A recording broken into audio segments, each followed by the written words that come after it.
Hello mga mamo! Isa sa mga comfort food ko ang corned beef. Fave ko siyang kainin, especially pag may sakit ako, sad or walang gana kumain. Kaya naman, ever since, kung ano-anong recipe na ang nagawa ko sa corned beef. And this time, makikitrending tayo mga mamo. Tara, luto tayo ng sinigang na corned beef. Tulad na nakagawian natin sa pagluluto ng sinigang, ganun pa rin naman. Pero ang nawala lang ay yung time-consuming na pagpapalambot ng meat. Kaya naman swak na swak ito sa madaliang comfort meal natin. Hindi naman sa pagiging bias mga mamu ha, pero talagang kakaibang experience ito dahil napakasarap niya.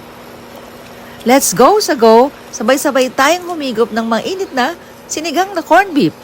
Happy tummy, happy mamu!